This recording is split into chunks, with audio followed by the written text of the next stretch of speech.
កែវអើយស្វាគមន៍មកកាន់តន្ត្រីបុណ្យភូមិទៅកម្ពុជាជួបជាមួយនឹង Roxy Cha-Cha Jenny កេសរអបសគុណកញ្ញាសយសិង្ហួរមេងកាពេចិន្តានិងអូនផ្អែម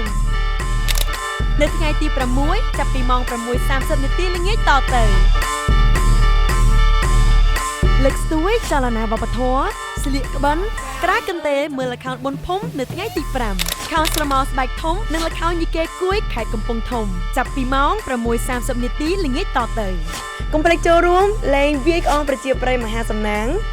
ទាញព្រ័ត្របុរាណមានជ័យនិងមានល្បែងប្រជាប្រិយខ្មែរជាច្រើនទៀតអ្នកគ្នាជួបខ្ញុំកេសរខ្ញុំ Jenny Roxy Cha-Cha នៅបនភូមិដែលធ្វើឡើងនៅផ្សារទំនើបជីបង 2.1 មេហ្គាម៉លចុះនៅវត្តស្វាយណៃវិញមិនទៅបងខាងមើលចឹងជួបអ្នកអរគ្នានៅបនភូមិឆ្នាំទី12បើទៅគ្នាមកចា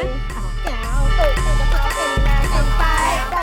អើយចាំមកពីណាចង់បែកទៅគុំរំ